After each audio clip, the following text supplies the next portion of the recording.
Assalamualaikum warahmatullahi wabarakatuh.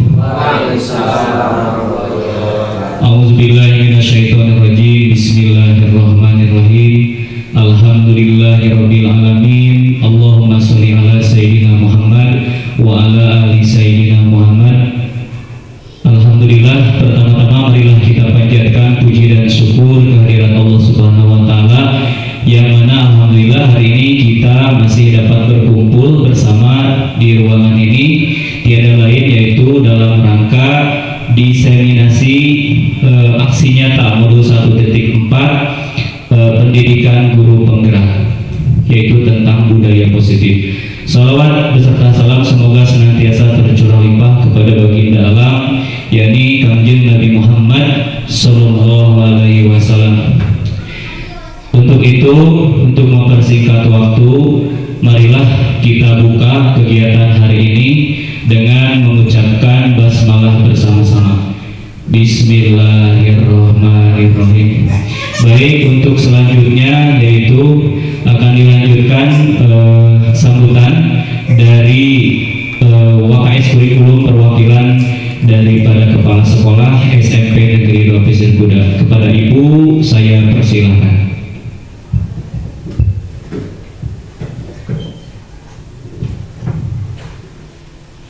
Bismillahirrahmanirrahim. Assalamualaikum warahmatullahi wabarakatuh. Waalaikumsalam warahmatullahi wabarakatuh. Alhamdulillahirabbil alamin. Kita panjatkan puji dan syukur kepada Allah Subhanahu wa taala bahwa pada hari ini kita bisa berkumpul bersama-sama dalam kegiatan penyampaian atau diseminasi budaya positif dari guru penggerak.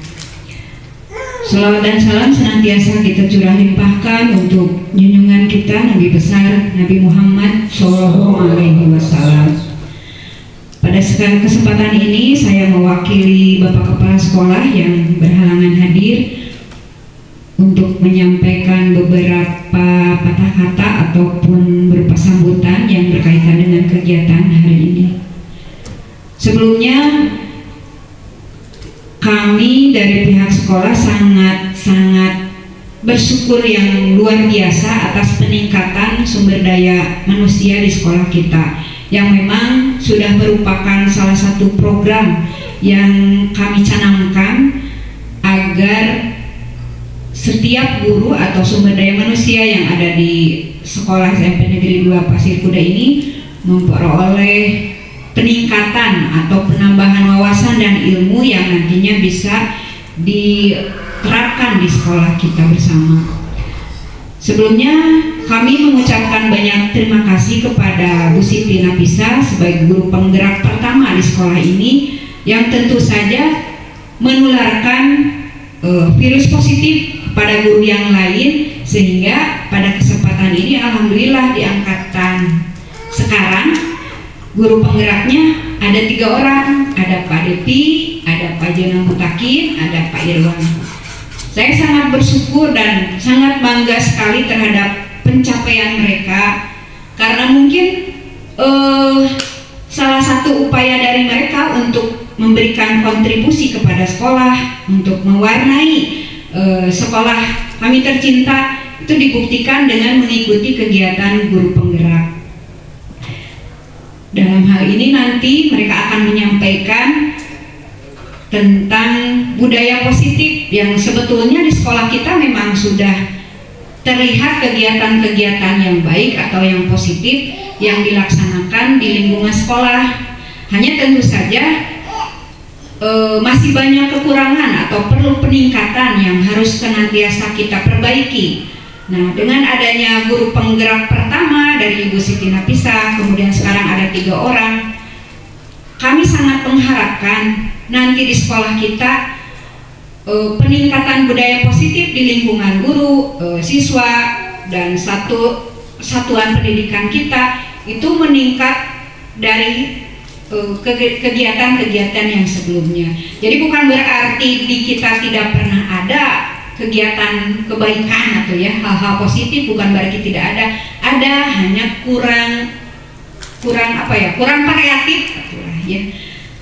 Sehingga kegiatan yang dilaksanakan kadang monoton. Tapi dari adanya guru penggerak sekarang menjadi ada 4 orang, itu sangat kami harapkan peningkatan dan perbaikan atau upaya yang luar biasa dari mereka, karena guru penggerak itu tentu saja diharapkan nantinya memberikan dampak yang baik kepada sekolah gitu. Jadi bukan untuk pribadi mereka saja, akan tetapi dampak yang lainnya kepada guru-guru sebagai rekan kerja, kepada siswa juga atau peserta didik yang memang harus senantiasa kita dongkrak atau motivasi dalam hal kebaikan yang harus mereka lakukan, juga untuk kebaikan atau nama baik dari sekolah kita.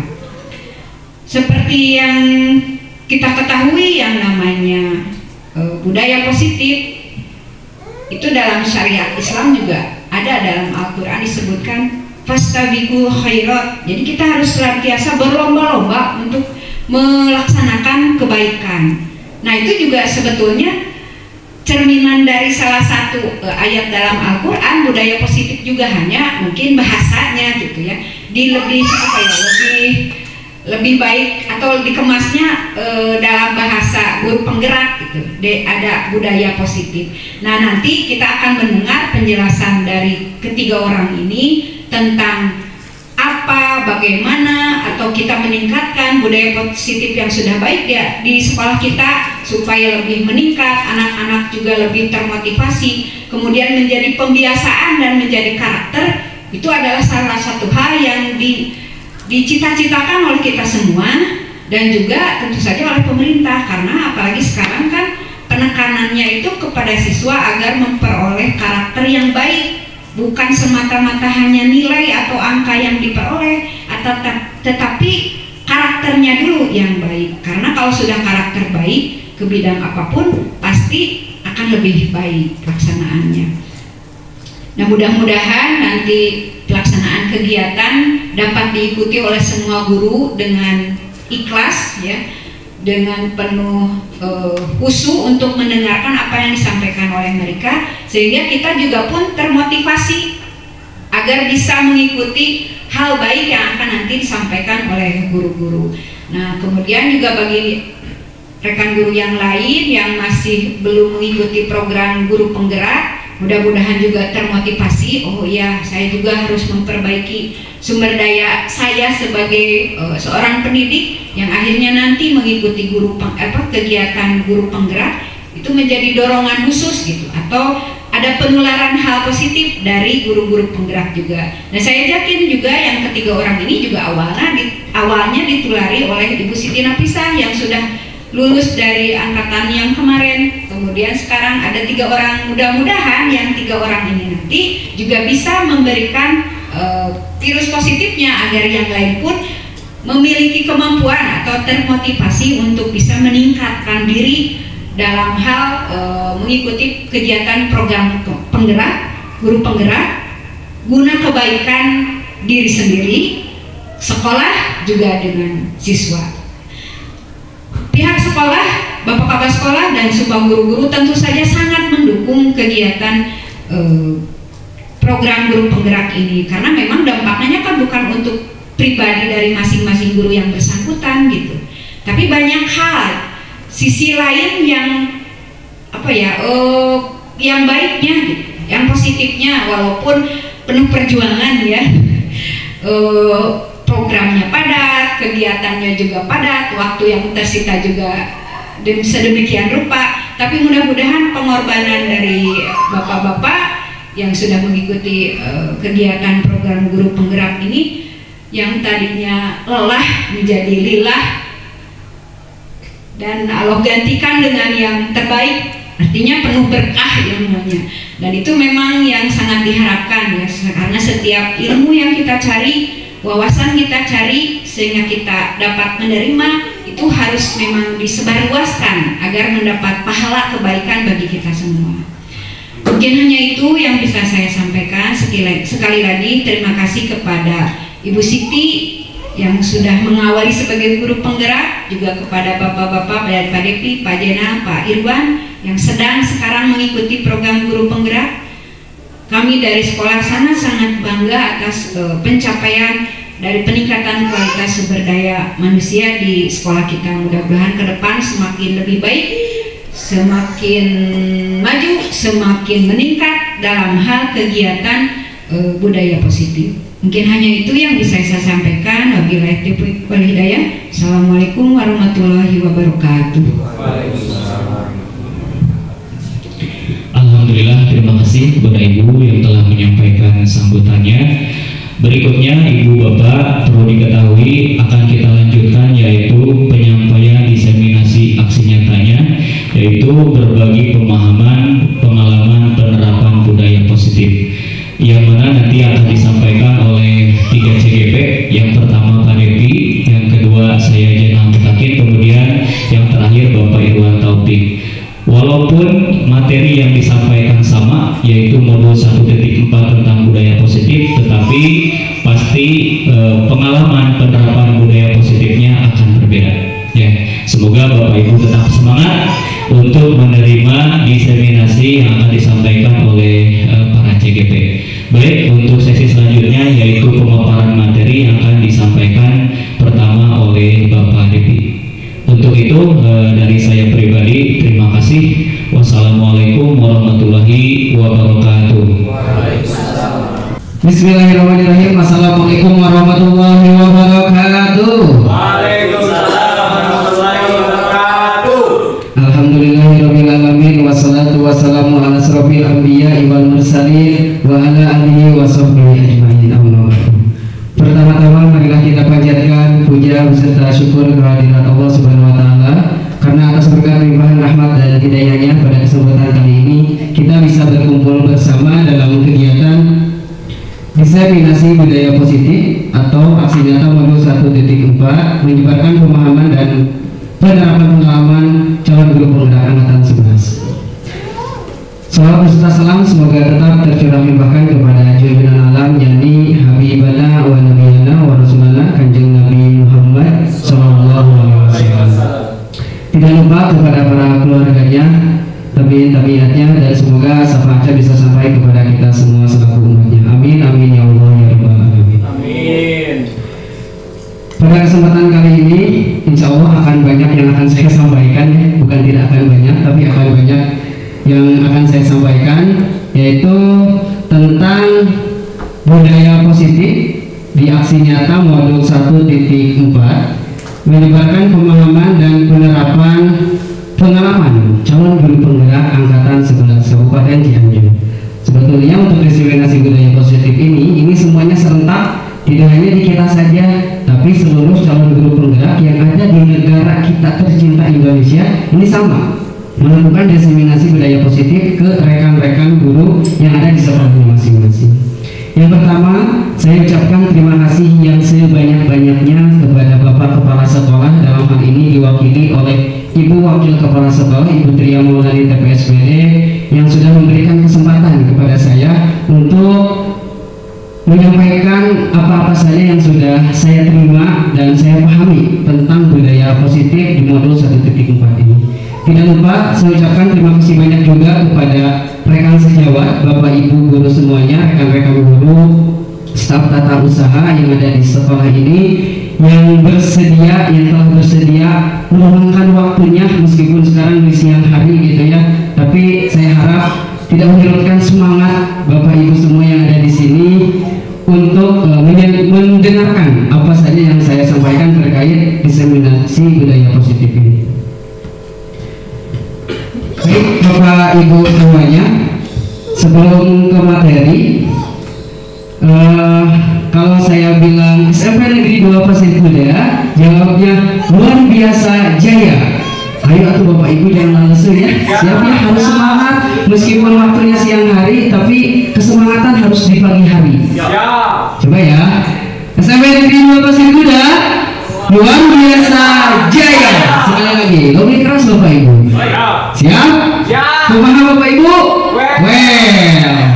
Bukan SMP Negeri 2 Pasir Kuda, luar biasa jaya. Oke, luar biasa sekali. Terima kasih banyak Bapak Ibu. Sekarang kelihatan udah sedikit fokus ya. Walaupun di fokus-fokus yang namanya di siang hari mah ya gitu Bapak Ibu ya. Tapi saya harapkan untuk hal ini, karena ini memang materi yang sangat penting sekali yang perlu kita pahami bersama demi budaya positif yang ada di sekolah kita. Baik, untuk yang pertama, nah ini ada konsep inti budaya positif atau materi inti di budaya positif yang sudah para CGP pelajari, termasuk saya sendiri yang sudah mempelajarinya. Yang pertama itu ada perubahan paradigma belajar, kemudian yang kedua ada disiplin positif, yang ketiga ada nilai-nilai kebajikan, yang keempat ada kebutuhan dasar manusia, yang kelima ada motivasi perilaku manusia, yang keenam ada restitusi atau posisi kontrol guru, yang ketujuh ada keyakinan kelas, dan yang kedelapan ada segitiga restitusi. Nah, 8 poin inti ini yang akan saya paparkan, yang akan saya sampaikan dalam kesempatan di siang hari ini. Yang pertama, Bapak Ibu, kita ke pembelajaran paradigma baru. Baik, dalam pembelajaran paradigma baru, berhubung kita ini sekolah penggerak ya sudah hampir kurang lebih 3 tahun. Kira-kira saya bertanya dulu, kira-kira apa saja sih dampak yang sudah Bapak Ibu rasakan terkait pembelajaran paradigma baru yang ada di sekolah kita? Ada yang mau berpendapat? Boleh saya dulu. Boleh, silakan Pak Jenal. Baik, terima kasih Pak Irwan atas waktunya terkait tadi yang sudah dirasakan di pembelajaran paradigma baru mungkin ya, yang sudah saya rasakan setelah kita juga selain sebagai CGP tapi sebagai sekolah penggerak, diantaranya kita harus membuat variasi dalam proses pembelajaran ya, diantaranya yaitu dengan diferensiasi tadi, yaitu diferensiasi konten, proses, dan produk ya.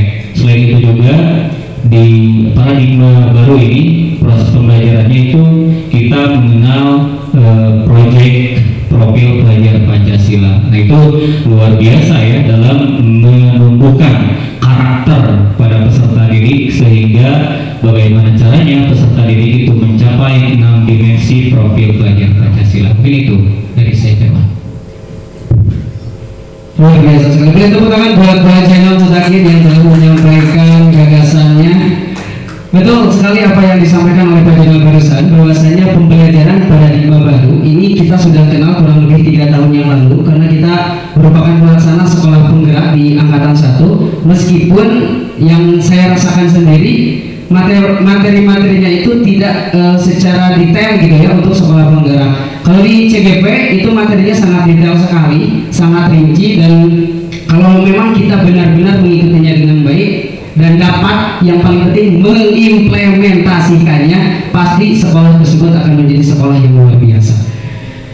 Dalam hal ini pembelajaran paradigma baru seperti apa yang tercatat di layar atau monitor, pembelajaran dengan paradigma baru merupakan pembelajaran yang dirancang berdasarkan prinsip pembelajaran berdiferensiasi, sehingga para peserta didik belajar sesuai kebutuhannya berdasarkan tahap perkembangan sesuai teori psikologi modern untuk mewujudkan profil belajar Pancasila. Jadi Bapak Ibu semuanya, yang seperti yang sudah kita ketahui bersama, bahwasanya di tujuan pendidikan nasional sekarang itu adalah muaranya di profil belajar Pancasila. Itu yang paling utama.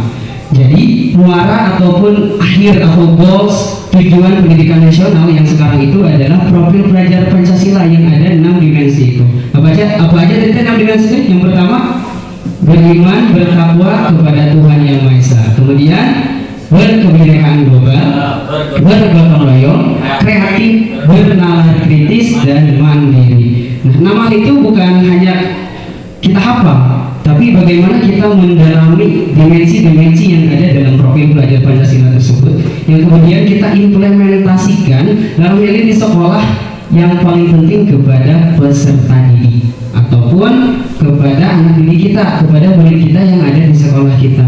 Jadi saya rasa percuma gitu ya kita senantiasa belajar secara terus-menerus, belajar mandiri, baik dalam program CGP maupun kegiatan-kegiatan yang lainnya, tanpa ada implementasi ke peserta didiknya, tanpa ada perubahan dari sikap dan perilaku peserta didik, tanpa ada perubahan di kelas, tanpa ada perubahan di pembelajaran yang kita laksanakan di kelas masing-masing, ya. Karena itu memang real ataupun tujuan utamanya itu. Apalagi pembelajaran paradigma baru itu pembelajarannya berpusat kepada peserta didik. Sebelumnya oleh CGP sebelumnya sudah disampaikan, kita harus berefleksi dulu bagaimana pembelajaran yang sudah kita laksanakan selama ini. Selama kita mengajar, bagaimana pembelajaran yang sudah kita laksanakan? Apakah metodenya teacher center atau student center? Jujur saya pribadi, karena memang kita tidak boleh dan tidak bisa gitu kan menyalahkan ke siswa, saya sering berefleksi dan sering mencoba beberapa metode-metode yang lain, tapi kadang hasilnya masih tetap sama. Itu mungkin menjadi PR kita semua juga di sini. Bagaimana menjalankan pembelajaran paradigma baru ini di kelas, khususnya di kelas kita masing-masing, agar bisa berjalan dengan efektif dan baik gitu ya, sehingga tujuannya bisa tercapai. Nah, dalam hal ini untuk pembelajaran paradigma baru itu melaksanakan pembelajaran berdiferensiasi. Dalam hal ini pembelajaran diferensiasi yang jadi miskonsepsi itu saya sering melihat kebanyakan di YouTube, kemudian tugas-tugas para rekan-rekan yang lain, biasanya pembelajaran diferensiasi itu dikaitkan dengan gaya belajar anak. Itu tidak salah, tapi juga tidak terlalu tepat. Tidak salah ya, tapi tidak terlalu tepat. Karena pembelajaran berdiferensiasi itu fokusnya kepada 3 hal tadi yang sudah disampaikan oleh Pak Jena. Ya, ada apa aja tadi Pak Jen? Produk, proses, konten. Jadi kita fokusnya ke proses, konten, dan produk. Ya, gaya belajar kenapa? Emangnya ada apa dengan gaya belajar? Jujur saya pribadi sebelum-sebelumnya sering sekali menerapkan gaya belajar, apalagi di BK, Bapak Ibu. Di BK mah sedikit-sedikit, Pak, ayo tes dulu gaya belajar anak-anak di awal tahun ajaran baru. Silakan laksanakan dulu tes gaya belajar anak di tahun ajaran baru agar kita tahu apa sih namanya gaya belajar yang dimiliki oleh anak. Itu juga boleh. Akan tetapi yang sering jadi permasalahan, terkadang anak itu yang pertama mengisinya tidak konsisten dan tidak sesuai dengan yang dirasakan ataupun yang ada dalam dirinya sendiri. Karena saya pernah mencoba di sebuah kelas, misalkan di kelas 7A, coba tes gaya belajar di minggu pertama. Ada anak misalkan Alpin, hasil gaya belajarnya kinestetik. Saya coba lagi penasaran di minggu kedua, ternyata berubah gaya belajarnya jadi auditori misalkan. Berarti ada inkonsistensi atau ketidakkonsistenan terkait tes gaya belajar. Dan setelah saya pelajari lebih dalam mengenai gaya belajar ini, ternyata ini tidak ada pencetus teorinya. Tidak ada pencetus teori yang paling utamanya terkait gaya belajar ini. Ya, itu untuk sedikit pemahaman mengenai gaya belajar. Nah, untuk diferensiasi ini yang saya pahami, kita lakukan pembelajaran kepada peserta didik itu fokusnya kepada yang tadi. Yang pertama proses, konten, dan produk. Kemudian kita berusaha memenuhi kebutuhan siswa. Dan yang paling penting, yang paling utama, sebelum ke kelas, kalau bisa pas masuk ajaran baru, kita semua dari masing-masing kelas atau masing-masing guru mata pelajaran cari tahu dulu profil belajar siswanya. Apa sih profil belajar siswa? Kalau bisa gitu ya, kita coba aja sedikit demi sedikit, karena memang seperti yang pernah disampaikan oleh Pak Depi, ini sulit, hal yang sulit. Tapi saya rasa ketika saya melihat kekompakan yang luar biasa di sekolah kita, asalkan kita mau, saya yakin pasti bisa. Ya, dalam hal ini dengan pembelajaran berdiferensiasi pun itu kita yakin, saya yakin, karena melihat kekompakan di sekolah ini yang sangat luar biasa, kekeluargaan yang sangat luar biasa, kolaborasi yang keren sekali. Dengan hal ini pasti ketika kita melakukan sesuatu akan tergapai dengan mudah, asalkan kitanya ada kemauan. Termasuk pembelajaran berdiferensiasi juga gitu ya. Yang tadi saya sampaikan ketika di kelas, selain kita fokus pada proses, konten, dan produk, tapi kita harus tahu dulu profil belajar siswa. Kalau bisa seminggu gak usah belajar deh, kita cari tahu dulu profil belajar siswa, karena itu pasti membutuhkan waktu yang lama. Misalnya dari kelas 7A si Aldi, kita cari cari tahu dulu. Kita bisa menggunakan teknik wawancara. Kalau misalkan mau cepat, kita gunakan teknik angket, sebar angket. Kalau mau lebih serius dan lebih intens, biasanya kita menggunakan teknik wawancara. Cari tahu latar belakang siswa tersebut. Misalkan si Aldi anak siapa, ya, orang tuanya ada tidak, sudah bercerai atau belum, kemudian dia tinggal sama siapa, di rumahnya sama siapa aja, tinggalnya di daerah mana, punya kakak adik tidak, ya. Karena ketika kita sudah tahu, kita pasti akan memetakan memetakan kebutuhan belajar siswa tersebut, dan hal itu bisa sedikit efektif gitu ya. Dan kita tidak bisa jadi judgement ketika udah tahu profil belajar siswa. Misal si Aldi melanggar peraturan sekolah yang sudah dibuat, kita nggak bisa misalkan terlambat, kita nggak bisa langsung si Aldi ngan hayo kasiangan kumaha ya teh, nggak bisa, karena kita udah tahu profil belajar. Oh ternyata dia keseharian di rumahnya dia itu sering membantu neneknya dulu misalkan, tapi kebanyakan di anak-anak sekarang itu sudah jarang gitu ya, tapi masih ada lah 1, 2, 3 orang yang sering membantu orang tua ataupun keluarganya. Nah ini Bapak Ibu terkait pemahaman awal dulu untuk pembelajaran paradigma baru, yang ini tugas kita yang harus kita laksanakan di sekolah kita, yang harus kita lakukan di kelas kita. Untuk yang berikutnya, nah ini sama, yaitu tentang miskonsepsi teori kontrol. Yang pertama yaitu ilusi guru mengontrol murid. Jadi yang biasa saya sendiri rasakan gitu ya, saya pribadi rasakan, saya bisa mengontrol semua murid yang ada di sekolah ini. Misal, Denny sini tolong beliin ini, otomatis saya jadi ada rasa apa ya di dalam diri teh, oh ternyata anak-anak teh bisa dikembalikan kurang gitu tanya, disuruh ini disuruh itu, pasti dia mau karena ada salah satu sisi yang mereka yang mereka takutkan. Jadi yang tadi teh motivasi eksternal yang nanti akan kita bahas lebih dalam, itu ada ilusi guru mengontrol murid. Jadi padahal itu teh hanya ilusi dan miskonsepsi, ternyata itu teh kurang efektif gitu ya. Yang kedua, ada ilusi bahwa semua penguatan positif efektif dan bermanfaat. Apa tanggapan Bapak Ibu terkait ini? Ilusi bahwa semua penguatan positif efektif dan bermanfaat. Pasti semua orang berpikiran yang namanya positif adalah hal baik. Pasti berpikirannya sama, saya juga. Yang namanya penguatan positif itu adalah hal baik yang kita berikan kepada siswa. Lagi-lagi orientasinya kepada siswa, karena pembelajaran di paradigma baru bukan hanya pembelajarannya saja, tapi segala sesuatunya kita berpusat kepada anak ataupun peserta.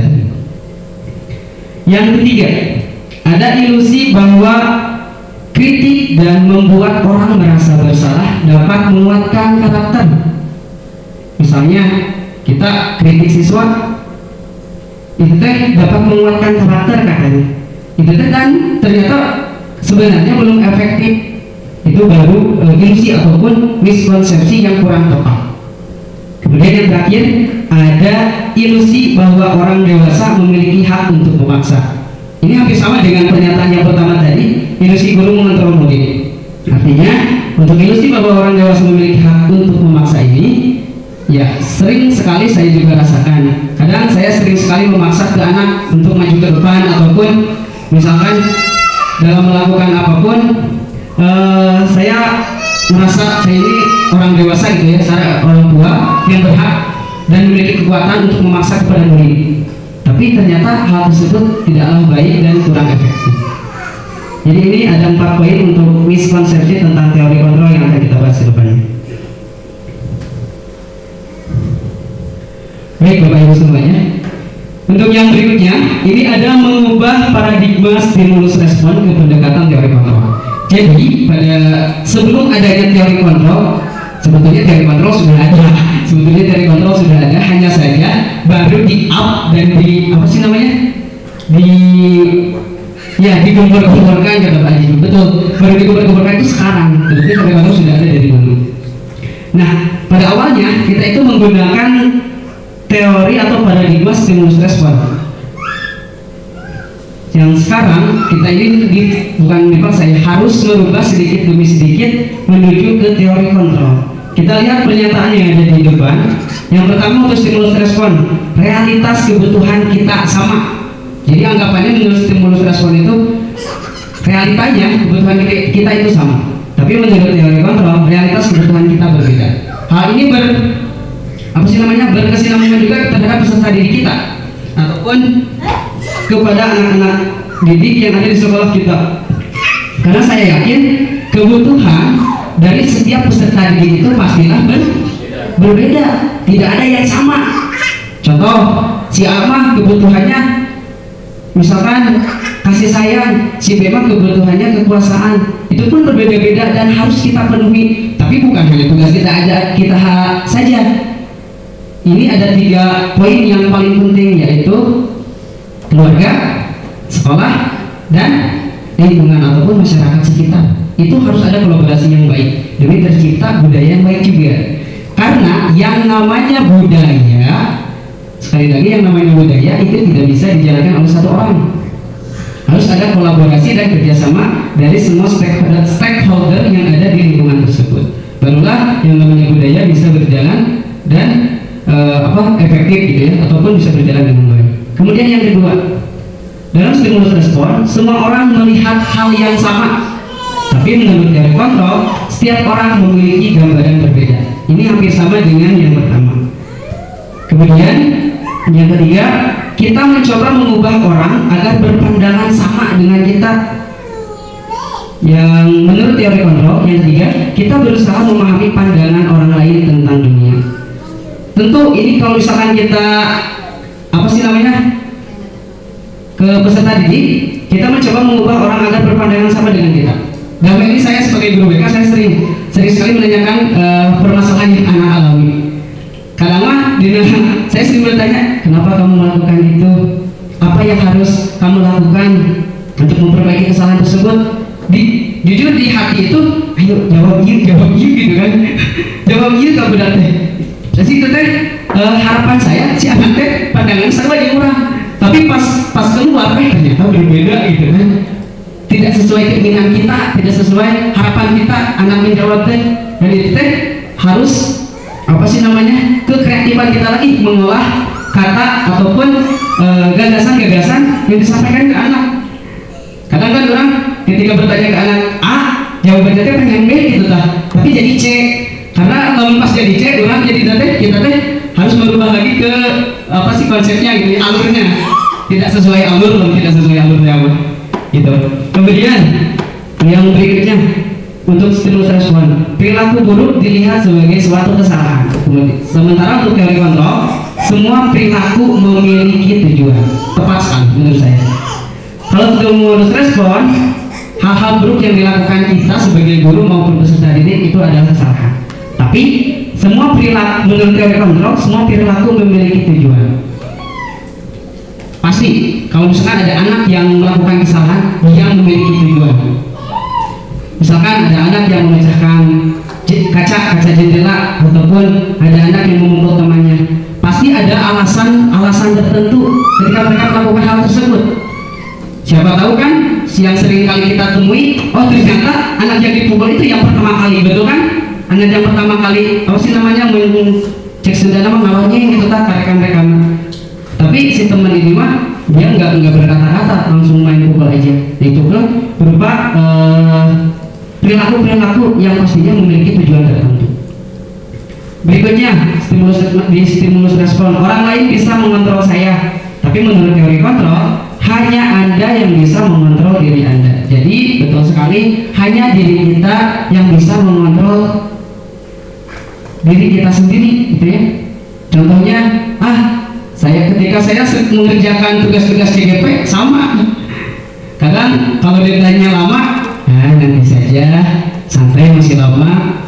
Mau malam ini mengerjakan tugas, udah siap-siap, nyalain laptop. Sebelum dipegang laptopnya, buka handphone dulu sambil rebahan, tuntungnya ketiduran, gitu ya. Nah itu teh apa sih diri kurang sebetulnya, diri kita yang mengontrol kepribadian kita teh, bukan orang lain. Padahal kita bisa setelah buka laptop kita tinggal langsung kerjakan. Tapi ya gitu ya, namanya manusia ada rasa malas dan rasa yang lainnya gitu ya, campur aduk. Berikutnya di stimulus respon, pemaksaan ada pada saat bujukan gagal. Kemudian untuk teori kontrol, kolaborasi dan konsensus menciptakan pilihan-pilihan baru. Dan yang terakhir, model berpikirnya menang kalah untuk stimulus respon. Untuk teori kontrol, model berpikirnya menang-menang.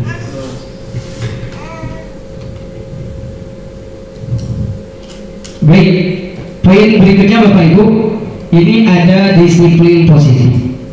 Nah, hal ini yang akan kita laksanakan setelah mungkin Bapak Ibu menerima paparan materi yang disampaikan oleh para CGP yang ada di sekolah ini. Mudah-mudahan kedepannya kita bisa menerapkan mulai dari disiplin positif yang kedepannya ataupun goalsnya kita bisa menumbuhkan budaya positif yang ada di sekolah kita.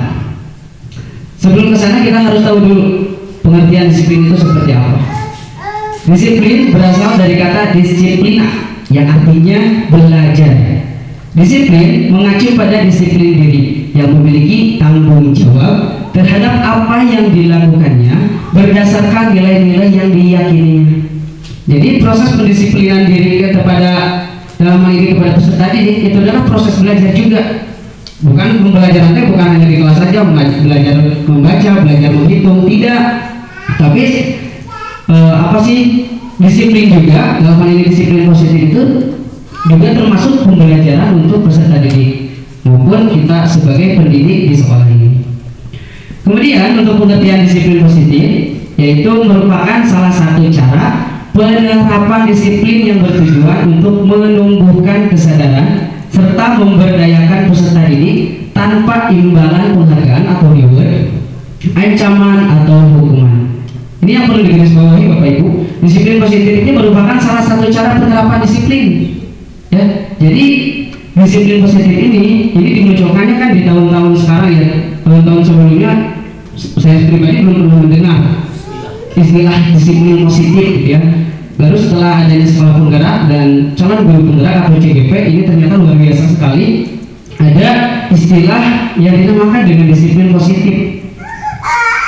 Jujur di benak atau pemikiran saya ketika mendengar kata disiplin itu pasti lari di lapang gitu kan, hukuman, dicepret, diledok gitu kan. Jujur itu di pikiran saya. Tapi ini ada kata positifnya. Saya sempat bingung sebetulnya disiplin yang positif itu yang seperti apa. Saya belum pernah mendengar dan baru mempelajarinya sekarang ketika udah belajar. Oh ternyata ini kayak gini. Jadi harapannya kita dapat memberdayakan peserta didik ini tanpa imbalan atau penghargaan. Jadi harapan kita itu, harapan kita semua, harapan guru-guru ataupun harapan pemerintah yang ada di Indonesia ini yang paling utamanya dapat menumbuhkan motivasi dalam diri peserta didik. Karena kalau misalkan motivasi intrinsiknya sudah tumbuh, yang nanti kita di slide berikutnya akan bahas lebih dalam, itu pasti enak sekali di sekolah. Tapi sulit pasti dijalankan untuk semua anak memiliki motivasi intrinsik, pasti sulit. Karena kalau misalkan sudah ada motivasi intrinsik di semua siswa, kayaknya di sekolahnya adem gitu kan, tenang, tidak ada yang melakukan pelanggaran-pelanggaran terkait peraturan-peraturan yang ada di sekolah. Berarti semua anak sudah tahu terkait apa yang harus mereka lakukan dan apa yang harus mereka jalankan. Berikutnya, sebagai pendidik, tujuan kita adalah menciptakan peserta didik yang memiliki disiplin diri sehingga mereka berperilaku mengacu kepada nilai-nilai kebajikan universal dan memiliki motivasi intrinsik dalam perubahan ke arah yang lebih baik.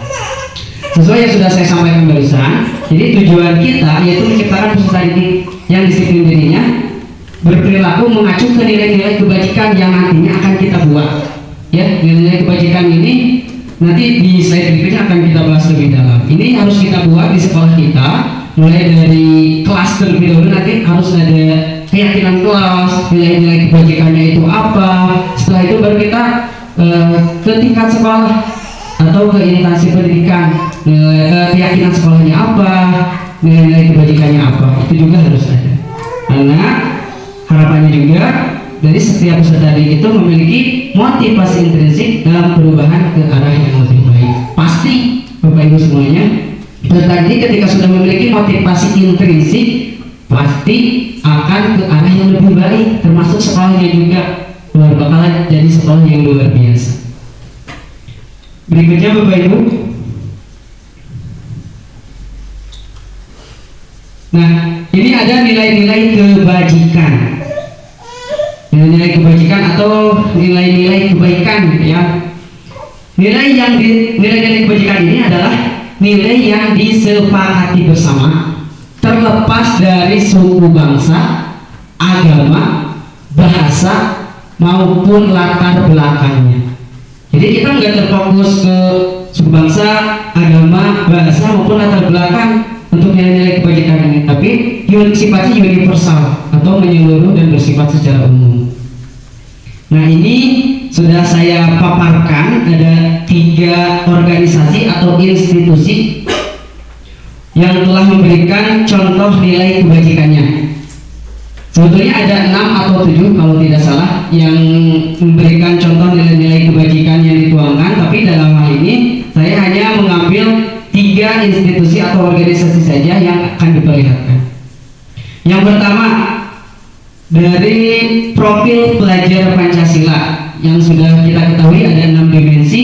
Yang pertama yaitu beriman bertakwa pada Tuhan Yang Maha Esa, kemudian berakhlak mulia, berkebinekaan global, gotong royong, mandiri, kreatif, dan bernalar kritis. Dalam dimensi beriman bertakwa pada Tuhan Yang Maha Esa ini pasti sangat penting sekali, karena ini fondasi yang utama kaitannya dengan agamanya masing-masing, baik yang Islam, Kristen, Buddha, Hindu, dan lain sebagainya. Ini berkaitan dengan agama untuk dimensi yang pertama. Pemerintah juga sudah sudah melihat mungkin generasi sekarang itu seperti apa, sehingga dimensi profil pelajar Pancasila itu yang pertama dipasang ataupun disimpan beriman bertakwa pada Tuhan Yang Maha Esa sesuai agama dan kepercayaannya masing-masing. Dalam hal ini kita agama Islam, pastilah di sekolah-sekolah yang beragama Islam, kebanyakan agama Islam pasti menerapkan kegiatan-kegiatan yang kaitan dengan agamanya lebih banyak, karena ini merupakan fondasi yang paling utama. Karena kalau agamanya sudah baik, insya Allah hal-hal yang lainnya pun bakal lebih baik juga. Tapi yang paling penting ketika agamanya sudah jelek dan tidak baik ataupun kurang baik, bakalan terjadi hal-hal yang negatifnya juga lebih banyak, gitu ya. Kemudian yang kedua ada berakhlak mulia. Ini hampir masih yang pertama, berakhlak mulia masih kaitan dengan beriman bertakwa pada Tuhan Yang Maha Esa. Kemudian ada berkebinekaan global. Ini kaitannya dengan kebudayaan.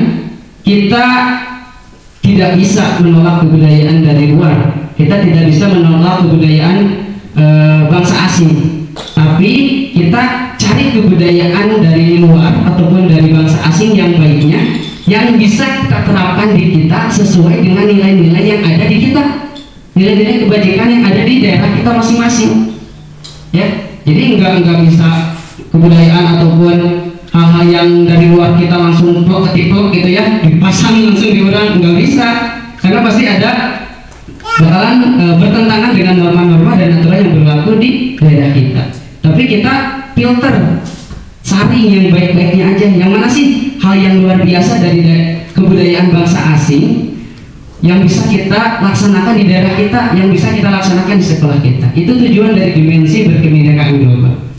Yang berikutnya ada gotong royong. Gotong royong ini enggak fokusnya ke kebersihan gitu ya. Gotong royong ngegotong enggak, tapi lebih luas lagi dalam hal pembelajaran, kerjasama. Itu tujuan dari dimensi gotong royong, bukan hanya fokus kepada kebersihan sekolah yang ada di sekolah saja. Jadi lebih maknanya dan penjabarannya itu lebih luas lagi. Berikutnya ada mandiri, kreatif, dan bernalar kritis. Nah, ini poin yang terakhir, bernalar kritis, yang memang kadang kita juga, saya sendiri kurang bernalar kritis gitu ya. Ketika menerima informasi, itu kan salah satu poin dari bernalar kritis ataupun pengawalan dimensi bernalar kritis di profil pelajar Pancasila. Ketika ada informasi yang memang kita terima, kadang saya juga langsung share ke grup sekolah, ke grup yang lain. Ternyata hoax gitu kan. Nah, berarti itu benar kritis kita ini kurang. Kita nggak bisa memfilter dulu informasi mana yang baik, mana yang salah, gitu ya. Kemudian ini yang kedua, ada dari organisasi Ibo Primary Years Program atau PYP. Mereka menyampaikan untuk nilai-nilai kebajikan yang bisa digunakan, yaitu yang pertama ada toleransi, kemudian ada rasa hormat, ada integritas, mandiri, menghargai, antusias, empati, dan lain sebagainya, karena banyak ya. Kemudian yang ketiga ada organisasi keterampilan hidup atau life skill, yaitu mereka menyampaikan nilai-nilai kebajikannya. Yang pertama ada dapat dipercaya, lurus hati, pendengar yang aktif, tidak merendahkan orang lain, dan memberikan yang terbaik dari diri. Dari sekian banyak organisasi yang menyampaikan nilai-nilai kebajikannya, kita diperkenankan dan bisa memilih gitu kan, nilai-nilai kebajikan mana yang mau dipakai di sekolah kita. Itu disesuaikan dengan kondisi yang ada di sekolah dan lingkungan tempat sekolah kita berada gitu kan. Nah ini Bapak Ibu semuanya untuk nilai-nilai kebajikan yang insya Allah kita kedepannya harus menentukan gitu ya, mulai dari keyakinan kelas, mulai dari kelas 7 sampai ke kelas 9, bikin keyakinan kelas, tentukan nilai-nilai kebajikannya sampai ke keyakinan sekolah, dan kita menentukan nilai kebajikan yang ada di sekolah ini.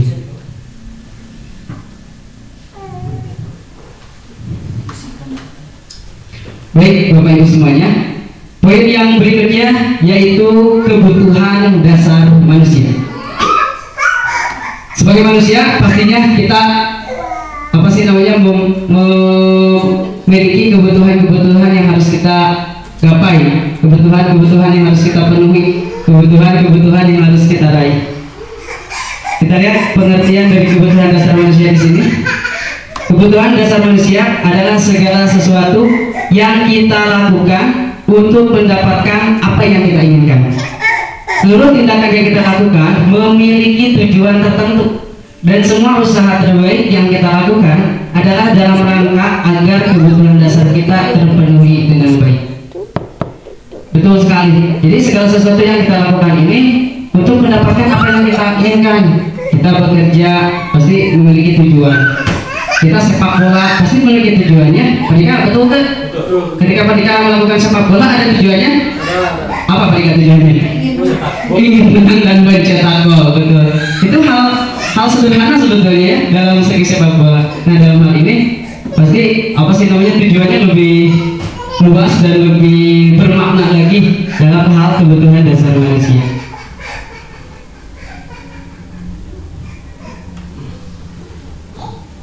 Bapak Ibu semuanya, ini ada 5 kebutuhan dasar manusia menurut teori yang ada di sini. Ada 5 gitu ya. Yang pertama ada bertahan hidup, yang kedua ada kasih sayang dan rasa diterima, kemudian yang ketiga ada penguasaan, yang keempat ada kebebasan, yang kelima ada kesenangan. Untuk yang pertama ada bertahan hidup. Jadi Bapak Ibu, ketika di sekolah kita ada siswa yang terlambat, misalkan ya ada siswa yang terlambat, kita jangan dulu judgement. Siapa tahu di rumahnya ada longsor gitu kan. Jadi kebutuhan bertahan hidupnya ada yang ternodai gitu kan. Jadi salah satu kebutuhan hidupnya ada yang kurang pas dan tidak terpenuhi. Ataupun ada siswa yang datang terlambat barangkali pakaiannya kotor gitu ya, terus sedang ada masalah dengan keluarganya sehingga dia tidak fokus untuk berangkat ke sekolah. Itu bisa saja terjadi. Jadi di dalam segala sesuatu seperti yang tadi disampaikan, pastilah setiap apapun yang dilakukan oleh kita sebagai pendidik maupun oleh siswa sebagai peserta didik pasti memiliki tujuan tertentu ya. Peserta didik ke sekolah datang untuk belajar, pasti ada tujuannya. Ada yang melanggar peraturan, pasti ada tujuannya juga. Kita senantiasa belajar sebagai pendidik, mengupgrade skill yang ada dalam diri kita, pasti ada tujuannya juga. Walaupun kadang saya pribadi tujuannya itu ada imbalan gitu ya. Ada hal yang bisa saya raih ketika saya melakukan sesuatu, itu berarti termasuknya imbalan dan masih belum ada motivasi intrinsik yang ada dalam diri saya pribadi. Kemudian yang kedua ada kasih sayang dan rasa diterima. Sama ini juga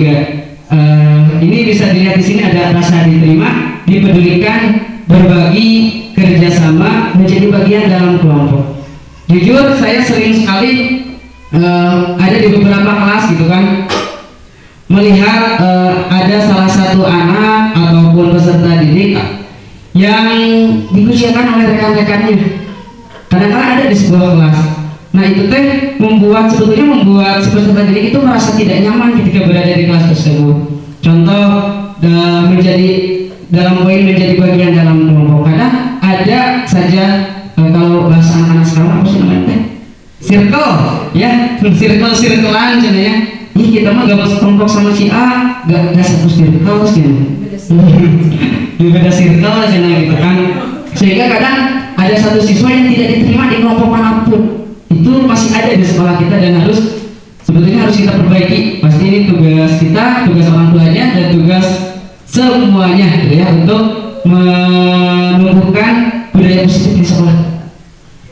Berikutnya yang ketiga, ada penguasaan ataupun rasa kekuasaan, ada harga diri, keinginan untuk dianggap, memimpin, berprestasi, diakui dan didengarkan. Seperti yang sudah saya alami di dalam ataupun yang kita alami di sekolah ini, kita sudah tahu pasti alumni-alumni sebelumnya ada beberapa orang yang memang dalam tanda kutip ya dikatakan nakal gitu kan. Sudah dipakai cara A, cara B, cara C, bahkan sampai cara Z, itu masih saja sulit dan susah. Tapi ketika kita beri kepercayaan, mereka dikasih apa sih, dan mereka dianggap sama kita, dikasih kepercayaan sebagai pemimpin misalnya, ternyata hasilnya luar biasa. Itu bukan hanya satu kali, kita sudah mengorbitkan beberapa anak yang seperti itu. Yang saya alami saja, saya sudah ada 3 siswa yang dari awalnya pun kan dikatakan tadi nakal dalam tanda kutip ya, susah diatur dan sebagainya. Ketika kita anggap, kasih kepercayaan kepada mereka, ternyata mereka melakukannya dengan baik dan hasilnya luar biasa. Pasti siswa tersebut memiliki ataupun kekurangan kebutuhan dasar manusianya, yaitu penguasaan ataupun kekuasaan. Jadi dia ingin berkuasa, tapi bagaimana cara kita memfasilitasi kekuasaan itu? Bukan artinya dalam kuasa itu geng-gengan, enggak. Geng-gengan, saya paling jago di sekolah ini, saya paling kuat di sekolah ini, siapa yang berani sama saya, ayo lawan. Enggak kayak gitu. Tapi kita harus tahu dan kita harus memfasilitasi peserta didik tersebut agar bisa terpenuhi kebutuhan dasar kekuasaan. Yang berikutnya ada kebebasan. Yang keempat ada kebebasan, di mana kebebasan ini poinnya yaitu mandiri, memiliki pilihan, mencoba hal baru, mampu mengendalikan arah dirinya. Saya sering menemui peserta didik yang ada di kelas, apalagi luar biasa ya, siswa baru. Bapak Ibu juga mungkin tahu siswa baru di sekolah kita yang namanya perpindahan dari SD ke SMP gitu kan, masih pasti apa sih sikap-sikapnya masih SD-nya. Kalau di kita mah dibilangnya masih ada yang kayak SD, sifat-sifat di SD itu masih nempel. Tapi kedepannya kalau misalkan dia sudah adaptasi dan perilakunya masih seperti itu, ketika kita mengajar di kelas dan dia masih celak-celak atau acung-acung gitu kan ya, bisa saja dia itu membutuhkan kebebasan asa arenap di kelas kemudian belajar. Nah, kita sama-sama coba bawa siswa tersebut ke pembelajaran yang kontekstual ataupun pembelajaran di luar kelas, tidak hanya terpaku di dalam kelas saja. Kita bisa membawa ke lapangan, misalkan ke datar Pundai, ke wana wisata untuk melakukan pembelajaran yang kontekstual, ya. Yang terakhir di kebutuhan dasar manusia yaitu ada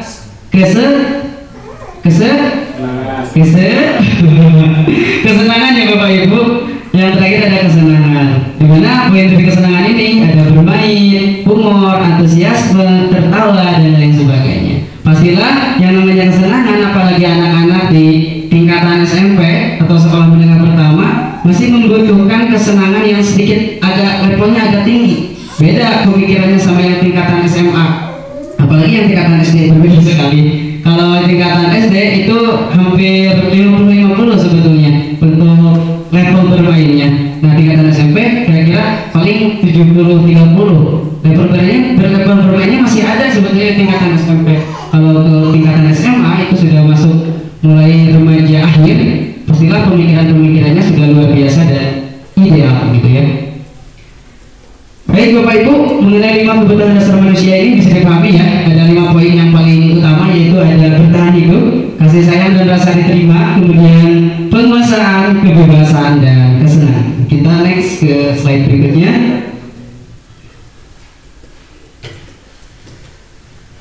Baik, ini ada video 5 kebutuhan dasar manusia. Mungkin Bapak Ibu juga pernah melihat ya, apalagi yang sudah belajar di PMM. Salam dan bahagia. Ada modul mengenai 5 kebutuhan dasar manusia. Kita lihat sebentar saja. Untuk membangun budaya sekolah yang positif dengan lingkungan yang aman dan mendukung murid untuk menjadi pribadi yang berdaya, seimbang, dan bahagia, salah satu upaya yang dapat dilakukan oleh guru adalah memahami kebutuhan dasar yang mendasari perilaku. Cukup Bapak Ibu? Cukup ya, saya rasa cukup karena memang Bapak Ibu juga sudah mempelajari di PMM, di platform Merdeka Mengajar ya. Ini mah hanya penguatan kembali supaya lebih kuat menjadikan sekolah kita berbudaya positif yang luar biasa. Dalam salah satu kutipannya menyatakan. Baik, kita next aja. Ini ada sebuah kasus Dinda, atau pertanyaannya kebutuhan apa sih yang sedang berusaha dipenuhi? Kita baca bersama-sama.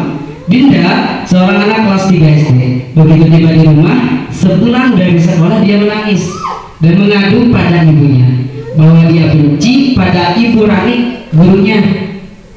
Menurut Anda, kebutuhan apa yang berusaha dipenuhi oleh Dinda? Jika jawabannya seperti ini, bila Anda berada dalam posisi Ibu Rani dan mendengar informasi dari ibunya Dinda tentang perasaan Dinda hari itu, apa yang akan Anda lakukan pada Dinda di besok harinya ketika Dinda masuk sekolah agar kebutuhan Dinda terpenuhi?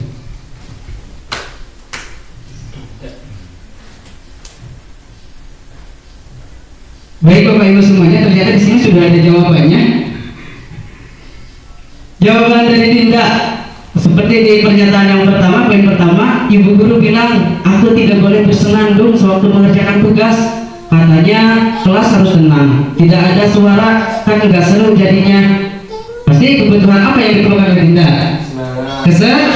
Kesenangan, betul sekali. Berikutnya, ibu guru tidak menyapa aku hari ini, padahal aku pakai jepit rambut yang baru loh. Kira-kira kebutuhan apa yang diperlukan oleh Dinda? Kasih sayang atau dapat diterima. Yang ketiga, aku bosan, masa belajarnya cuma gitu-gitu aja, dengerin ibu guru aja terus menerus. Kira-kira kebutuhan apa yang diperlukan? Kebebasan. Yang terakhir, aku sebel, gambarku tidak rapi, malah ibu guru nunjukin ke teman-temanku di depan kelas. Kira-kira kebutuhan apa yang Dinda perlukan? Penguasaan luar biasa sekali. Boleh tepuk tangan buat Bapak Ibu semuanya, hebat ternyata keren ya. Bapak Ibu luar biasa sekali karena telah berhasil menjawab pertanyaan-pertanyaan dari studi kasus Dinda tadi dan jawabannya betul semua. Hebat luar biasa. Kita next ya Bapak Ibu. Iya. Berikutnya, nah ini ada motivasi perilaku manusia. Ini motivasi yang senantiasa ada dalam diri kita sebagai manusia. Karena kita manusia ya? Iya. Bapak Ibu manusia? Manusia. Takutnya ada yang jadi robot di sini? Gak ada? Gak ada. Alhamdulillah. Pak Hedi robot? Bukan. Tapi Pak Hedi juga manusia. Jadi semua guru-guru yang ada di sini manusia. Semoga kita tidak tergantikan ya oleh robot di masa depan. Baik, yang pertama Bapak Ibu, di dalam motivasi itu ada ekstrinsik dan bukan motivasi aja sebetulnya. Segala sesuatu ada yang ekstrinsik dan intrinsik, eksternal ataupun internal. Nah, dalam hal ini juga dalam motivasi ternyata ada yang dinamakan dengan motivasi ekstrinsik dan motivasi intrinsik. Nah, yang pertama untuk motivasi ekstrinsik, yaitu untuk menghindari ketidaknyamanan ataupun hukuman. Pasti kebanyakan siswa di sekolah, di semua sekolah, bukan di sekolah kita aja, Ada siswa yang menghindari ketidaknyamanan ataupun menghindari hukuman sehingga dia berperilaku disiplin. Misalkan di bajunya dimasukkan dengan rapi, datang ke sekolah tepat waktu, pasti ada salah satu ataupun beberapa siswa mereka melakukan hal tersebut karena mereka takut ataupun karena mereka takut dihukum. Ya mana dimasukkan cacuknya bisa dihukum ke guru, ada pasti yang seperti itu.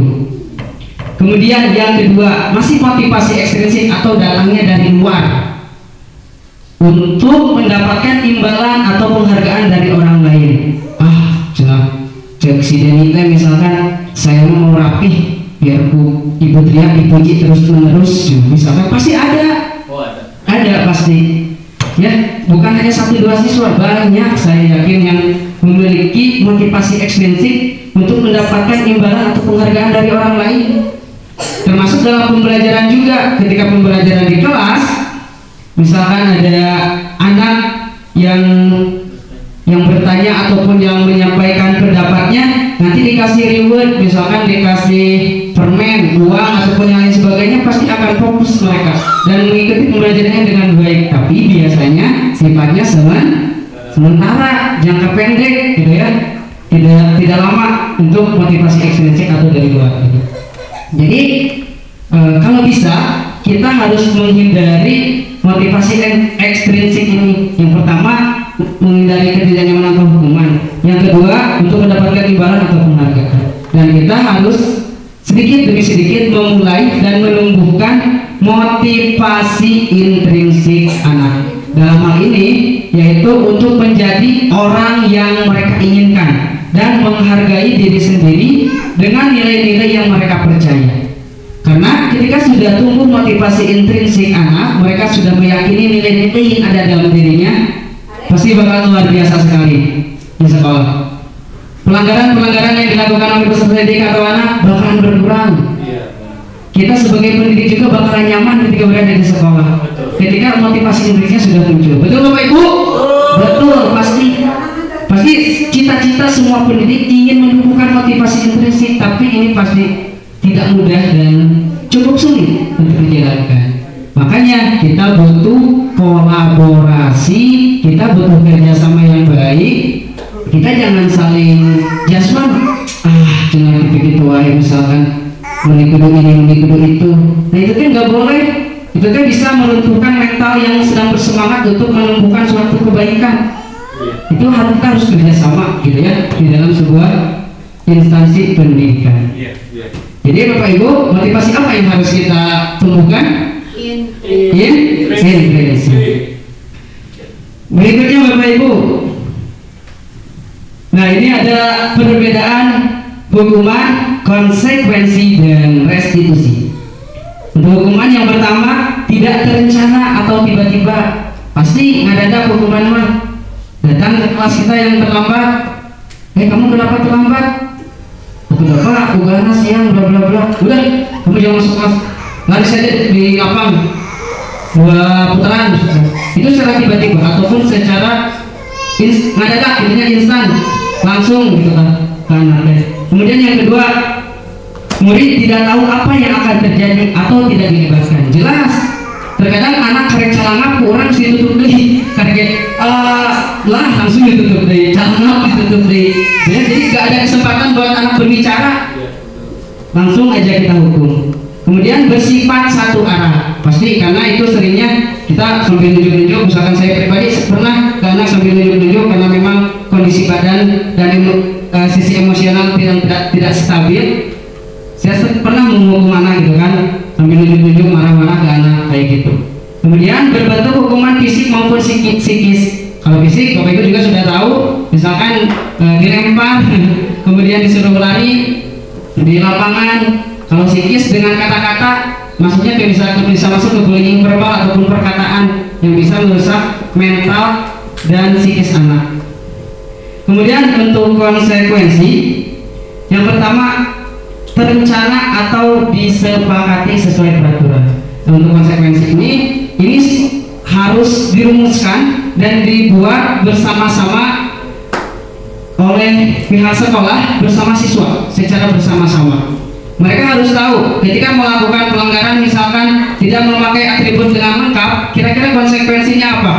Mereka harus tahu, nggak bisa kita buat peraturan ataupun konsekuensi kita buat, udah kasih ke anak, tempel misalkan dipasang di mading sekolah, dan mereka tidak tahu pembuatan itu seperti apa. Ya, itu mah masih namanya masih zaman dulu gitu kan. Karena saya juga sering mengalami ketika jadi siswa, sering terjadi hal-hal seperti itu. Kemudian yang kedua, di konsekuensi murid tetap dibuat tidak nyaman. Pasti dibuat tidak nyaman, masih tidak nyaman murid. Contoh ketika ada yang telat masuk, kita kasih waktu tambahan ke murid, teman-teman yang lain udah istirahat, dia di waktu istirahat masih tinggal di kelas, pasti tidak nyaman. Karena dia hanya tinggal di kelas sendiri dan ditemani sama kita, ya. Kita juga pasti tidak nyaman ya, karena menambah waktu, dengan di jam istirahat kita masih di kelas. Kemudian yang terakhir, sikap guru selalu memonitor murid. Betul sekali. Ini kita selalu memantau perkembangan dari setiap murid untuk konsekuensi. Kita harus tahu murid sedang melakukan apa, kita pantau terus, kita monitor terus segala perilaku yang dilakukan oleh murid. Nah, yang ketiga, ini ada restitusi. Nah, ini yang harus mulai kita terapkan di sekolah kita. Yang pertama poinnya, proses menciptakan kondisi bagi murid untuk memperbaiki kesalahan. Proses kolaboratif yang mengajarkan murid untuk menemukan solusi secara mandiri. Jujur, yang pernah saya alami kemarin pas demonstrasi kontekstual, tugas demonstrasi kontekstual itu kan di skenario ya. Kita bikin skripnya, kita bikin skenario-nya, kita kasih ke anak, kita praktekkan, agak kaku. Jujur saya agak kaku, dan kadang si tahapan-tahapan dari restitusinya terlewat gitu ya, tidak berjalan dengan baik. Tapi setelah itu kalau tidak salah beberapa minggu ke belakang ada anak yang memecahkan apa sih namanya itu? Tadi kan saya lupa. Oh, kaca, betul. Ada yang memecahkan kaca. Saya panggil, saya coba terapkan secara langsung restitusinya, dan hasilnya Bapak Ibu gimana? Luar biasa. Anak tersebut berpendapat dan menyampaikan kata-katanya yang saya inginkan gitu. Nah, di dalam hati, ayo kamu harus ini, kamu harus ini. Ternyata benar, kalau nggak menyeleweng gitu, nggak beda lagi. Berarti ada dampak gitu yang dihasilkan dari restitusi ini, kalaupun berhasil. Karena restitusi ini hanyalah salah satu cara yang bisa kita gunakan ataupun yang bisa kita terapkan. Tentunya banyak sekali cara-cara yang lain yang bisa kita gunakan untuk menghadapi kasus-kasus atau permasalahan yang ada pada peserta didik. Berikutnya Bapak Ibu, pertanyaan ini ada tindakan guru. Bapak Ibu bisa menjawabnya, termasuk ke hukuman ataupun konsekuensi. Yang pertama, mencatat 100 kali di dalam buku dengan kalimat saya tidak akan terlambat lagi karena terlambat ke sekolah. Hukuman atau konsekuensi? Konsekuensi. Yang berikutnya, lari mengelilingi lapangan basket 2 kali karena terlambat hadir di sekolah. Hukuman atau konsekuensi? Hukuman. Berikutnya yang ketiga, membersihkan coretan yang dibuatnya di meja tulis. Hukuman atau konsekuensi? Konsekuensi.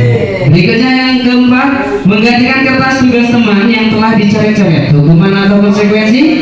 Konsekuensi. Yang terakhir, berjemur di lapangan jam 12 siang karena mengobrol dengan teman. Hukuman atau konsekuensi? Hukuman. Kita lihat Bapak Ibu jawabannya. Wah, luar biasa. Tepuk tangan buat Bapak Ibu semuanya.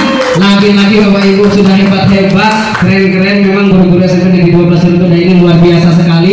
Jawabannya tidak ada yang meleset satu pun gitu ya. Ada yang mau menanggapi? Pak Jenal barangkali terkait? Cukup? Cukup. Oke, kita next ke slide berikutnya kalau sudah cukup. Oh, ternyata ada lagi. Yang pertama, berdiri di depan kelas sambil mengangkat kaki satu karena tidak bisa menjawab pertanyaan. Hukuman atau konsekuensi? Hukuman. Yang berikutnya, membersihkan tumpahan air di meja tulis karena tersenggol pada saat belajar. Belum Bapak Ibu, benar Bapak Ibu bisa nanya ke Pak Geto. Saya belum juga membacakannya, jawabannya sudah ada. luar biasa sekali. Yang ketiga, lari mengelilingi lapangan basket 2 kali karena terlambat 10 menit untuk pelajaran PJOK. Dan saya terakhir, membersihkan meja sekolah karena mematahkan pensil olahraga. Apa? Hukuman. Keren sekali, luar biasa. Kita lihat jawabannya apakah betul semua? Wah, hebat, luar biasa. Tepuk tangan buat Bapak Ibu. Keren sekali Bapak Ibu. Luar biasa, meskipun suasana sudah di siang hari, terlihat wajahnya pada hinyai dan lesu-lesu Bapak Ibu, tapi semangat dalam menjawab pertanyaan yang saya sampaikan. Slide berikutnya Bapak Ibu, ini adalah dihukum oleh penghargaan. Ini apa sih yang pada materinya Alfikon yang menyampaikan bahwa penghargaan itu ternyata bisa menghukum anak atau menghukum peserta didik. Yang pertama, pengaruhnya jangka pendek dan jangka panjang. Pasti ketika dikasih penghargaan kepada anak, ada pengaruh yang akan timbul terhadap anak tersebut, bisa jangka pendek maupun jangka panjang. Kemudian penghargaan itu ternyata menurut si Alfikon ini tidak efektif. Yang ketiga, penghargaan merusak hubungan. Ini yang pernah saya alami masa SMA ya Bapak Ibu. Ketika waktu itu masih ada sistem ranking gitu ya, karena saya selalu nomor 2 jadi pembalap, bukan jadi pembalap di kelas, dan pada saat itu kebetulan saya menjadi ke-1, rekan saya jadi marah ke saya, gak tahu kenapa itu. Padahal apa Pak? Iri Pak. Oh, iri ataupun iri bilang bos. enggak. Tapi ini kenyataan Bapak Ibu, ini fakta yang pernah saya alami. Berarti si teori ini ada benarnya gitu ya. Penghargaan itu bisa merusak hubungan. Saya hampir 1 semester dengan beliau, dengan orang tersebut hampir tidak berkomunikasi, tapi simpel-simpel dan tipis-tipis gitu komunikasinya. Tidak terlalu panjang. Benar Ibu. Jadi tidak terlalu banyak gitu ya komunikasinya. Itu beneran terjadi. Kemudian yang berikutnya, penghargaan mengurangi ketepatan. Kemudian penghargaan menurunkan kualitas, penghargaan mematikan kreativitas, penghargaan menghukum, dan yang terakhir motivasi dari dalam diri atau intrinsik. Tapi Bapak Ibu, untuk apresiasi mah itu boleh ya. Ketika kita di kelas misalkan, wah hebat ya jawabannya, boleh tepuk tangan buat Denny, misalkan boleh itu yang apresiasi mah. Tapi kita hindari imbalan-imbalan yang berbentuk benda atau terlihat kayak gitu ya. Tapi kadang kita sulit nih ya. Karena supaya menumbuhkan motivasi anak ini bawa ini, saya juga pernah ke kelas mau bawa pempek sedus ataupun coklat sedus, ujung-ujungnya saya yang makan karena anak-anak pada gak mau. Seperti itu ya. Berikutnya Bapak Ibu, berikutnya ini ada restitusi. Tadi sudah kita ketahui perbedaan antara hukuman, antara konsekuensi dan restitusi. Nah ini teori dari restitusi. Siapa sih pencetus teori restitusi ini? Yaitu dia adalah Diane Gossen ya. Menurut Diane Gossen, restitusi itu proses menciptakan kondisi bagi murid untuk memperbaiki kesalahan mereka sehingga mereka bisa kembali pada kelompok mereka dengan karakter yang lebih kuat. Adapun ciri-ciri dari restitusi ini, yang pertama, restitusi ini bukan untuk menebus kesalahan, namun untuk belajar dari kesalahan. Kemudian memperbaiki hubungan. Yang ketiga, restitusi ini adalah tawaran, bukan paksaan. Jadi kita tawarkan dulu ke anak-anak apakah dia mau restitusi atau tidak, atau dia mau dihukum. Jangan Bapak Ibu ya, jangan dihukum, karena hukum itu kita harus hindari. Berikutnya, restitusi ini menuntun untuk melihat ke dalam diri. Kemudian fokus pada karakter bukan tindakan, dan yang terakhir menguatkan dan fokus pada solusi. Berikutnya Bapak Ibu, ini ada dunia berkualitas. Kalau bisa dibaca dan sudah saya share juga ya di grup Bapak Ibu untuk slide ataupun PowerPoint-nya, nanti Bapak Ibu bisa sambil dibaca-baca. Intinya untuk dunia berkualitas ini itu kalau bisa dipraktekkan, kita ada sebuah lingkaran. Di dalam lingkaran tersebut kita menyimpan hal-hal yang paling kita hargai, misalnya pasangan, kemudian pekerjaan, dan yang lainnya. Pokoknya hal-hal yang kita inginkan dan yang kita hargai itu simpan di dalam lingkaran tersebut. Kalau misalkan diprakteknya kayak gitu untuk dunia berkualitas ini.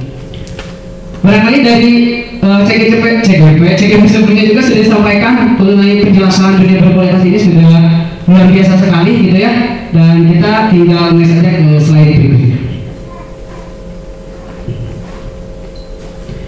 Baik, ada 5 posisi kontrol guru Bapak Ibu. Yang pertama ada penghukum, kemudian pembuat merasa bersalah, kemudian ada posisi teman, ada pemantau, dan ada manajer.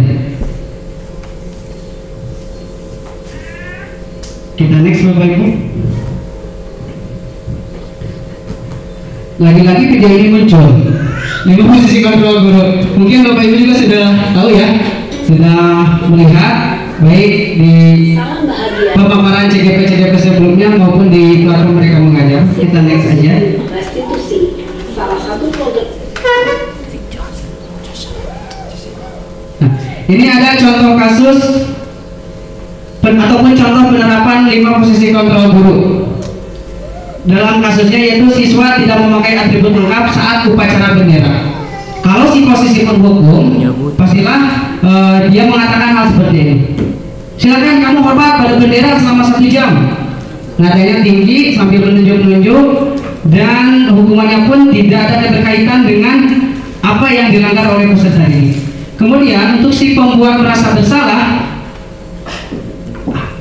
ucapan yang bisa disampaikannya yaitu, berapa kali Bapak Ibu harus memberitahu kamu selalu saja mengecewakan ibu atau bapak, kamu selalu saja mengecewakan bapak. Jadi kesannya ke anaknya dia tuh merasa bersalah banget karena telah mengecewakan kita sebagai guru misalkan. Kemudian yang berikutnya, ini ada posisi kontrol yang ketiga yaitu sebagai teman. Kalau sebagai teman kita menganggap peserta didik itu pasti sebagai teman gitu ya. Ayo dong ikuti aturan sekolah, tolong bantu bapak atau ibu ya, kali ini saja. Ya sudah, tidak apa-apa, lain kali jangan berbuat seperti ini lagi ya. Itu posisi kontrol sebagai teman. Kemudian yang keempat, ada posisi kontrol sebagai pemantau. Kalau sebagai pemantau itu biasanya mengungkapkan ucapan atau perkataan seperti ini. Atau ini contoh saja. Kamu sudah melanggar peraturan sekolah, kamu tahu kan konsekuensinya? Setelah upacara, kamu beli atributnya ke koperasi dan jangan diulangi lagi ya. Jadi untuk pemantau atau posisi yang keempat ini selalu menanyakan dan fokus pada konsekuensi yang dilakukan ataupun yang sudah kita sepakati dengan peserta didik. Nah ini yang terakhir, untuk yang terakhir ini yang harus kita laksanakan. Kita bisa coba sedikit demi sedikit untuk posisi yang manajer atau posisi yang levelnya paling tinggi di 5 posisi kontrol guru.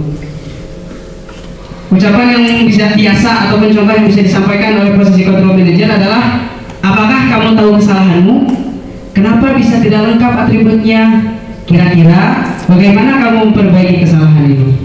Jadi itulah contoh kasus ataupun contoh ucapan-ucapan yang bisa dikatakan oleh kita sebagai guru terhadap peserta didik.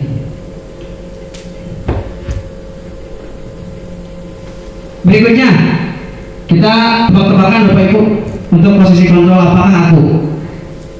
Saya kecewa sekali dengan kamu, kira-kira posisi kontrolnya apa? Penghukum, pembuat rasa bersalah, teman, pemantau, atau pembuat rasa bersalah. Kita lihat Bapak Ibu jawabannya. Wah hebat, luar biasa, sudah paham betul, keren. Berikutnya Bapak Ibu, kamu tidak pernah benar melakukannya. Kira-kira posisi kontrol apa ini? Penghukum. Kita lihat Bapak Ibu jawabannya apa. Luar biasa. Berikutnya Bapak Ibu yang ketiga, apa rencanamu untuk menyelesaikan masalah ini? Posisinya apa kira-kira? Manajer. Mantap. Kita lihat jawabannya. Manajer, luar biasa, keren. Terakhir Bapak Ibu, ayolah lakukan demi bapak atau ibu ya, sebagai teman.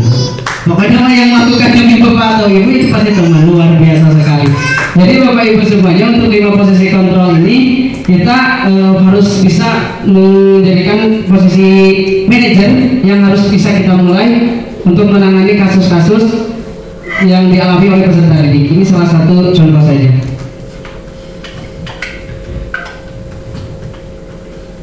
Oke, kita next saja karena ini hampir sama. Kalau yang kaitannya dengan konsekuensi pasti itu posisi pemantau. Baik Bapak Ibu, kita ke poin keyakinan kelas. mengapa keyakinan kelas, mengapa tidak peraturan kelas?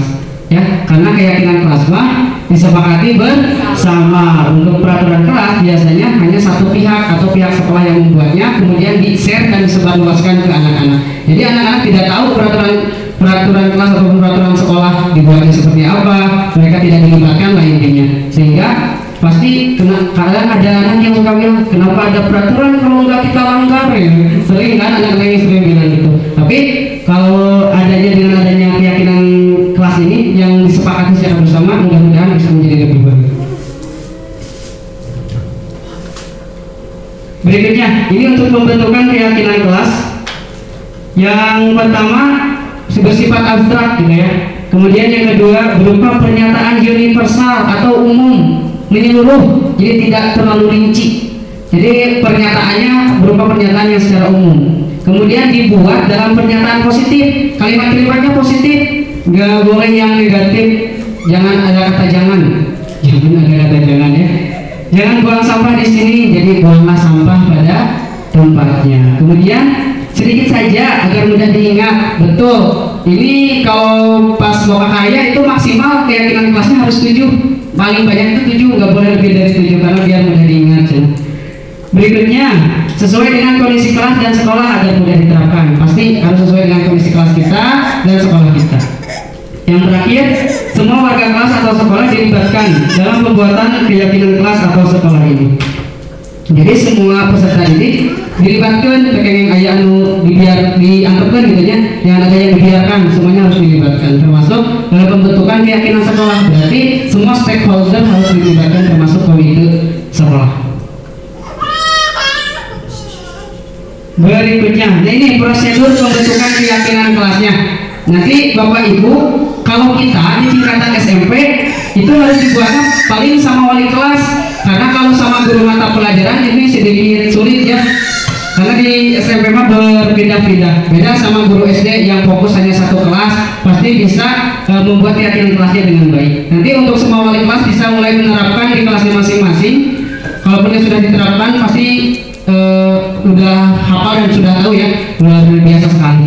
Ini yang pertama, guru mempersilahkan murid untuk curah pendapat terkait peraturan-peraturan yang sudah ada. Jadi di-up dulu peraturan-peraturan yang sudah ada murid. Pak, jangan mengganggu teman, jangan ini di situ teh. Gak apa-apa, silakan.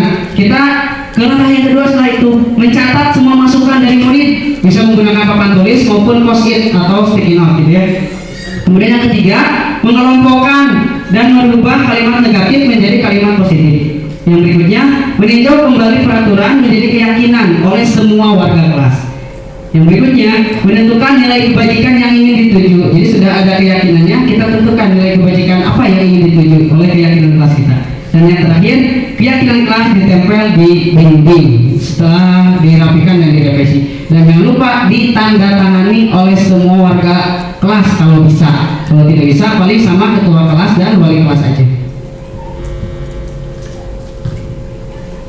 Berikutnya, ini ada segitiga restitusi, di mana segitiga restitusi ini merupakan hal yang baru ataupun prasa yang baru gitu ya, yang kita temui di CGP ataupun di calon guru penggerak ini, yang artinya yaitu suatu proses dialog yang dijalankan oleh guru agar dapat menghasilkan murid yang mandiri dan bertanggung jawab.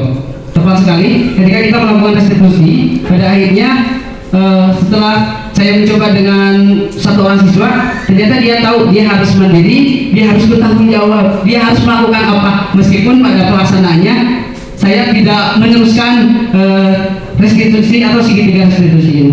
Adapun tahapan restitusi ini yang pertama yaitu menstabilkan identitas. Jadi ketika ada anak yang melakukan kesalahan, kita tenangkan dulu identitasnya atau dirinya, kita stabilkan dulu. Jangan kita judgement malahan, jadi itu akan semakin sulit dan akan menimbulkan anak untuk berbohong ke tahapan-tahapan berikutnya. Yang kedua, validasi tindakan yang salah. Kenapa kamu melakukan itu? Ada hal apa yang ingin kamu tuju sehingga kamu melakukan hal tersebut? Kemudian yang terakhirnya, baru kita menanyakan keyakinan. Itu pun kalau di kelas dan di sekolah kitanya sudah ada keyakinan. Kalau tidak ada, ini pasti tidak bisa dijalankan karena kita dan siswa belum membuat keyakinan kelas maupun keyakinan sekolah. Nah ini Bapak Ibu, Ini dalam menstabilkan identitas. Berdasarkan prinsip membuat kesalahan adalah bagian dari proses pembelajaran. Jadi setiap kesalahan itu adalah pembelajaran bagi peserta didik atau murid. Adapun perkataan yang bisa disampaikan kepada anak ini ada beberapa contoh, misalnya berbuat salah itu wajar. Tidak ada manusia yang sempurna. Bapak atau ibu juga pernah kok melakukan hal itu. Bapak ibu tidak mau mencari siapa yang salah, tapi bapak ibu di sini ingin mencari solusi dari permasalahan ini. Yang terakhir, kamu berhak merasa begitu. Ini contoh ya, dalam menstabilkan identitas atau langkah yang pertama. Yang kedua, dalam validasi tindakan yang salah, tahapan yang kedua, ketika emosi anak sudah stabil, dia sudah tenang, baru kita ke yang kedua, validasi tindakan yang salah. Berdasarkan prinsip setiap perilaku berupaya memenuhi suatu kebutuhan tertentu. Ini kaitannya dengan 5 kebutuhan dasar manusia yang tadi. Misalnya, kamu pastikan punya alasan mengapa melakukan hal itu, padahal kamu bisa melakukan hal yang lebih buruk dari ini ya. Kamu patut bangga karena telah melindungi sesuatu yang penting buatmu. Kamu melakukannya karena mempertahankan sesuatu yang penting buatmu. Ini untuk validasi tindakan yang salah. Yang berikutnya, yang terakhir yaitu menanyakan keyakinan. Ini mah kalau sudah ada keyakinan kelas maupun keyakinan sekolah baru bisa dipakai. Ini berdasarkan prinsip teori kontrol bahwa pada dasarnya kita termotivasi secara intrinsik. Apa keyakinan kelas kita? Nilai-nilai apa yang telah disepakati bersama? Seperti apa gambaran sebuah kelas yang ideal menurut kamu? Kamu ingin menjadi orang yang seperti apa? Itu adalah contoh pernyataan atau ungkapan yang bisa kita sampaikan kepada peserta didik di tahapan yang ketiga. Contoh penerapannya nanti kita lihat video di akhir ya Bapak Ibu semuanya. Kita next saja, saya bentar saja. Nah, ini untuk penutupnya. Nanti sebelum selesai kita lihat dulu video sedikit atau sebentar saja terkait contoh penerapan CD3 restitusi. Dalam penerapan program disiplin positif, hendaknya guru memiliki standar kepribadian, profesional dan sosial yang baik, di mana guru mampu merefleksi dirinya dalam posisi kontrol saat ini. Bagaimana perjalanan dirinya sebagai among atau manajer yang menuntun murid-muridnya menjadi insan yang mandiri, merdeka dan bertanggung jawab. Itu menurut standar nasional pendidikan. Baik Bapak Ibu semuanya, kita lihat dulu sebentar video penerapan segitiga restitusi.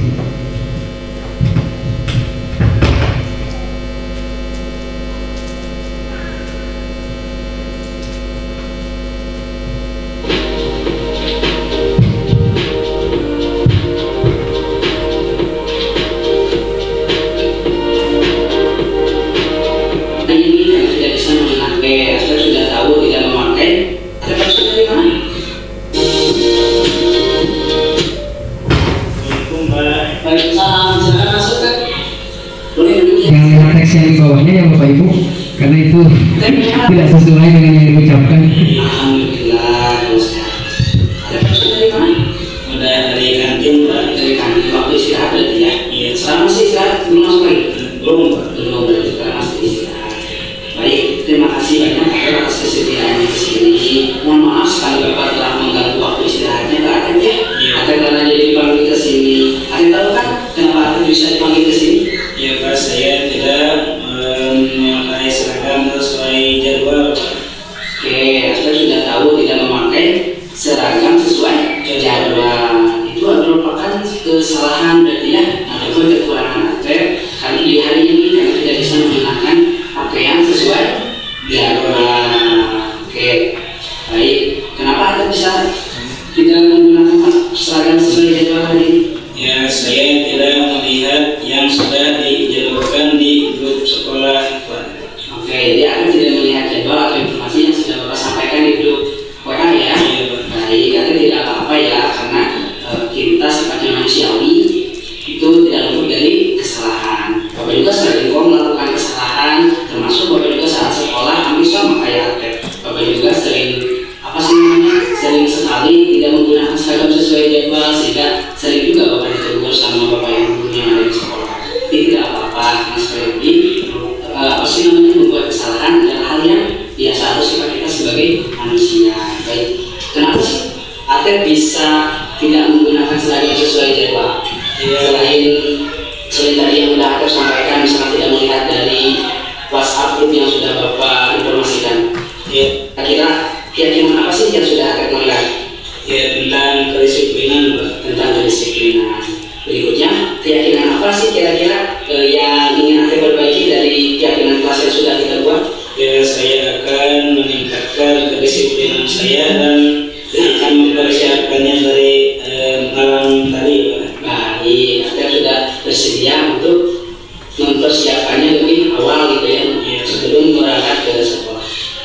Setelah itu kira-kira apa yang ingin Aktif lakukan untuk memperbaiki kesalahan ini? Tidak mengulangi kesalahan yang sama, Pak. Tidak mengulangi kesalahan yang sama. Baik, terima kasih banyak Aktif atas kesediaannya. Aktif disediakan untuk memperbaiki kesalahan ini? Oke, sesuai apa yang sudah Aktif sampaikan barusan, Aktif sudah bersedia memperbaiki kesalahan ini, dan Aktif sudah bersedia juga meyakini keyakinan kelas kita itu tentang kedisiplinan dan tidak akan mengulanginya kembali gitu ya.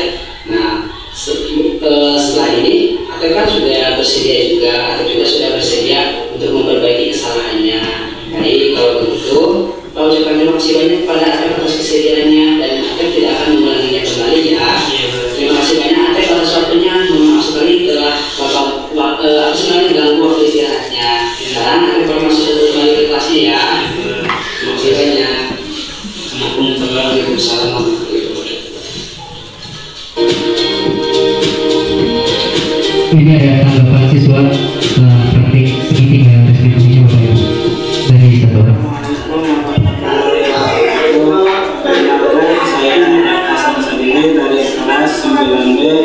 Alhamdulillah saya senang sekali setelah berbincang dengan Pak Taufik mengenai masalah saya, yaitu tidak memakai seragam dengan sesuai jadwalnya. Alhamdulillah saya mendapatkan pencerahan dari Pak Taufik, dan saya sangat berterima kasih kepada Pak Taufik karena sudah nasihat-nasihatnya yang memotivasi saya, dan insya Allah saya tidak akan mengulangi kesalahan saya yang berulang-ulang kali, dan akan memperbaiki diri saya untuk kedepannya. Mungkin hanya itu. Wassalamualaikum warahmatullahi wabarakatuh.